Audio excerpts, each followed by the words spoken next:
From CGTN headquarters in Beijing, this is The Hub with Wang Guan.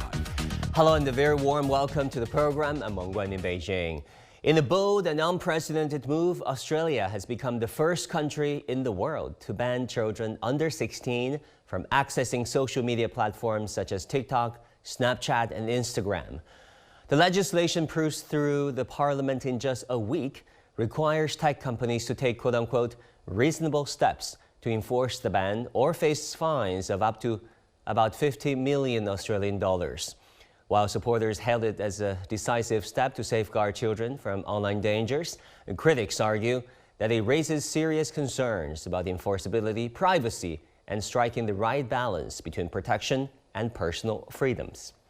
Now, what led to this sweeping legislation and how might it reshape the digital landscape not only in Australia but around the world? Joining us to explore these far-reaching implications of this issue, this landmark law, is Darryl Guppy in Darwin, Australia. He's the chairman of the Confucius Institute from Charles Darwin University. And also in Beijing, we have Sammy Wong, a psychologist and managing partner of 3 Drips Research and Consulting. Darryl, let me go to you first. I mean, it's a very rapid legislation processed and going through the parliament in just a week. Do you think it has been sufficiently debated given the controversy surrounded? Was the public behind them? The answer to that is clearly no. There are many concerns that this is an abuse of the parliamentary process, A, because of the speed, and B, because there was not adequate consultation either with industry or those people who were impacted. There were over 150,000 objections lodged in just a few hours. So the feedback is that this is a political move to shore up government support rather than a genuine attempt to tackle a serious problem. Why would such a bill be introduced in the first place? I mean, I know there are controversies and talks about potentially banning such a legislation in America, for example, in some European countries. But Australia, why would Australia and its parliament issue and pass such a legislation within a week to have this sweeping ban against teenagers, young people, from using and accessing social media? I think there are 2 parts to that answer. First of all, yes, the impact of social media on teens and pre-teens is a serious issue. The solutions require a great deal of discussion. However, the Australian government is moving towards potentially an early election in 2025, so this was a way of neutralising some issues that have been raised by the opposition. They said, hey, we've already moved on social media, so we can put that issue to one side and you'll have to attack us in some other way. So there is a political dimension to what was taking place, but unfortunately the speed means that this is not a well-considered piece of legislation to tackle a genuine problem. Sammy, what do you think? Was there wide consensus from the Australian public during the stages of introduction and debate and passing of this legislation? Do you think the Australian citizens were fully aware of all this? What's behind this? Well, so basically, I think that this decision is actually quite astonishing because it happens so fast. And then there are a lot of consideration that need to be measured before they actually put into implementation. For example, what are the parents' concerns? What are the young people's concerns? And also from social policy level, as well as from a cultural level, because now internet life has become a very important part of the young people's life. So I think that, with that sense of urgency and passing within a week, it's indeed very, very rapid, and it needs reconsideration on how it can probably implement. Yeah, I know you're a psychologist. What are the merits, the value of passing such a legislation, ostensibly aiming to protect the young people from harm, from the perils of the internet? Do you think this makes sense? I mean, if this were to be implemented in Australia, would this serve the purpose or defeat the purpose of protecting young people under 16? So basically, with this young generation, they were born in the era of internet. So being in the internet, the cyber community is already part of their life. So if we are going to take away from that, that part of life from, actually that part from their life, it can be actually very detrimental, meaning that, of course, we are very aware of the impact of, the cyberbully and all those different comments that can be very harmful for young people's mental well-being. But what we cannot ignore is actually the positive influence on young people's life as well, because internet platform is a way for them to express their identity. So whatever intervention we are going to implement or we are going to introduce to the society, it needs to be very helpful, at the same time hopeful. So it's not going to be experienced as a punishment to the young people and trying to take away part of their life and also their method and medium to express themselves. Yeah, Darrell, let me turn to you. How can this piece of legislation be implemented in reality, in the real world? I mean, do people over 20 have to demonstrate and prove that they are 20 years old and they're not 16? What if you cheat on your age? Say if I were a 15-year-old and I claim that I'm 17 so that I can access Snapchat and Instagram, regardless of this piece of legislation. Well, sorry, Sammy, let Darrell speak first. We'll go to you very shortly. Sorry. Okay, Darrell, go ahead. You have identified some of the core issues. How do you enforce? And what most people don't realise, as you've just mentioned, is this also requires adult verification. How do they know that I'm 40 years old, or in my case, 70 years old, and not 15 or 14? So the age verification does not apply just to under 16, it applies across the board. So it creates a honeypot of data that these companies are going to hold, not just for their underage users, but for all users. So there are serious issues around privacy, identification, how you prove it, all of these sorts of things. None of this has been considered within the plan. All that is required is reasonable efforts. And of course, that's a very flexible concept.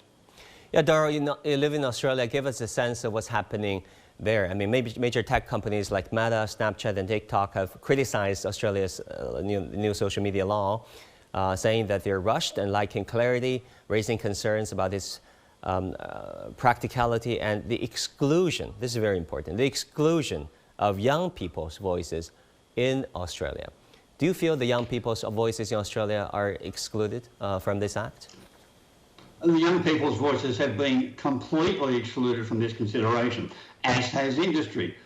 In forming the legislation, in framing the legislation, they have not gone to industry and said, how do you think this can be enforced most effectively? They've not gone to children, to the people who are being impacted, and saying, how do you think this can be implemented in a way that's going to lessen the harm that's caused by social media? This is one of the problems with the legislation. It's been introduced so rapidly for short-term political gain that it is no plan. It is open to all sorts of hacking. We know that people are very good at getting around imposed identification techniques and so on. Are we going to rely on facial recognition? Are we going to rely on government IDs? All of this is open. It has not been properly consulted, so the result is it's entirely left up to the companies to decide how to enforce. The parents are absolved of all responsibility in teaching children how to effectively use social media. And as was pointed out, it is now an essential part of their life experience. Yeah, I know. I can only imagine the repercussions from the Aussie friends, the under 16. But in the meanwhile, Sammy, let me turn to you. The new law set to take effect in late 2025, which is a year from now. It will prohibit under 16s from Australia from accessing platforms such as Facebook, Instagram, Snapchat, Reddit, and X, while allowing them to continue accessing platforms such as YouTube, Messenger Kids, WhatsApp, Kids Help, and Google Classroom, which is presumably supporting health and education. How do you look at these double standards? You know, sometimes, you know, when you think about using different platforms for educational purpose and for social purpose, there's a fine line that is really difficult to differentiate. And I totally agree with Dow's, you know, feedback on how to actually have a much more constructive and helpful and open dialogue between the parents and the young people, and also, you know, the society with young people.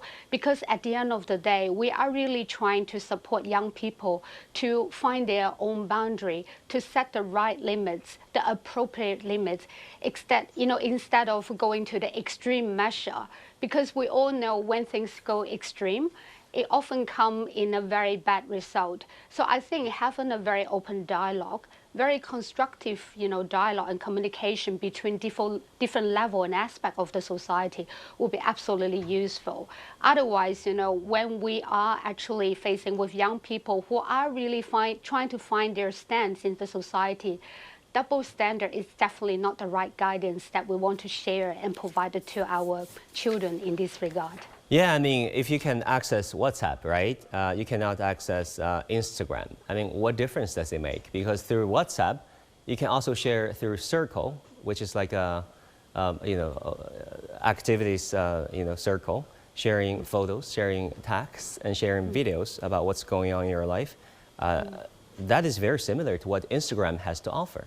And you can do WhatsApp, but not Instagram. Well, with Instagram, there are a lot more possibility. It's like open a window to the new world. You can really chat or talk to people that from different corners of the world. I think the feeling will be a little bit different. With WhatsApp, of course, you need to approval and then add the person as contact, and then you start a conversation and then share a part of your life. So I think there's a question about how wild, you know, that we want to encourage our children to expand their horizons, you know, in their worldview, and also the interaction with people from different ethnicity, with a different culture. So at the end of the day, it's really about the encouragement, about being open-minded, but with the right limits and right boundary. Yeah, I know. Wherever there's oppression, there's rebellion. If history has taught us anything, and during the prohibition in the 1920s and 30s, we all remember the black market liquor that has been thriving in the United States. Just think about that. I don't know how the Aussie kids would react. But Darrell, in the meanwhile, do you think this Australian piece of legislation will usher in a dominoes effect, meaning other countries will follow suit? Or do you think this Australian act would be an isolated case? The Australian Act is not an isolated case, but nor does it set the direction. And that the Act failed because it doesn't clearly establish how it's going to be implemented. As we've already noted, how do we identify age? How do we stop leakage of these sorts of activities into the dark web?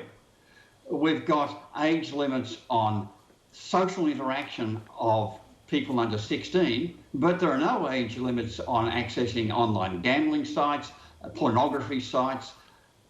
There are a whole range of other areas where the bullying activity that's supposedly the main cause of this legislation will simply be transferred to other platforms and other techniques and other methods. So it's a genuine problem, but the attempt to tackle it doesn't set a precedent that can be followed by others. There is nothing there that people can take away and say, yes, that's the method we need to use to be able to ensure that these controls are enacted on social media. So it's a hollow piece of legislation in many ways because it doesn't have the mechanism of effective enforcement nor the support for that enforcement from their client base, from the people under 16. Yeah. Sammy, let me turn to you. You know, mental health is another important consideration. While the law aims to mitigate risks like online bullying, and some psychologists warn that sudden and wholesale restrictions and prohibition would cause frustration or even isolation. What measures are being considered, in your opinion, or should be considered rather, to address potential mental health impacts on teenagers deriving from this law? I believe that building the resilience that in the intrapsychic world of the young people, it's absolutely important. Instead of going through very extreme measure, trying to put them away, cage them in a so-called safe space, because overprotectionism is actually very dangerous for young people's developmental growth. And mental well-being, when we actually put in this regard, is also about forming a healthy connection with people around them, online or offline. So that's why, when we put in such an extreme measure, we are really cutting off part of their community life and their opportunity to form new connections with other people. That is why, when we think that we want to do this for the mental well-being for the young children or for the young people, we really need to have that open dialogue with these young people, understand their needs, understand their wants, but also share our concerns about how they interact with people from the internet, people that they are not familiar with, and also how they can actually deal with cyberbullying. Because building resilience is really the true preventive strategy that we can share with our children, instead of just cutting them off and put them into the box. Yeah, so what would you recommend? I mean, building resilience sounds like a great idea. I mean, what is the proportion? What is the right way to approach this? Yeah, well, we know that a lot of time people were born with a different level of resilience. So that's why we really need to do a lot of research on how the family history, how the family origin, family culture, social culture, and also cultural influence that will have impact on the young people's reaction and also their behavior. So I think that the very beginning of this building resilience is really about respecting what they need, because adolescence is a very turbulent time, and if we put in extreme punishment, at least that will be experienced by the young people as extreme punishment instead of encouragement. They will shut down, they will not talk, and it will be very, very difficult to formulate and facilitate a further healthy conversation. So we really want to support these young children, these adolescents, to further understand the potential risk when they are facing with cyberbullying and cyber, conflicts, in order to build a healthier and resilient mind towards all these kind of cyberbullying and cyber conflicts. Exactly. Darryl, finally, what's the potential of this piece of legislation? What will be the fate of it? Would the Australian Parliament or constitution-making institutions amend this piece of legislation by any chance when it sees its real-world impact, or will probably keep it as it is? The chances of the legislation being improved and amended are relatively low. We know from history, it's very easy to implement legislation, but it's very difficult to change the legislation once it's in place. So what we're likely to see, I suspect, is there will be a whole range of other opportunities that are developed in, let's call it the black market or the grey market, that allow the same sorts of things to continue. 16-year-old, why is 16 the cut-off line? Are we saying that these behaviours, these bully behaviours on social media suddenly stop at 16? Of course they don't. They will continue into 16, 17, 18-year-olds. But now, if they are banned prior to 16, then they will have no previous history of how to handle these conflicts, how to handle these issues when they suddenly be able to access the social media. The idea that social media is going to disappear, sorry, that's not a realistic thought. Darryl and Sami, thank you both so very much for your insights.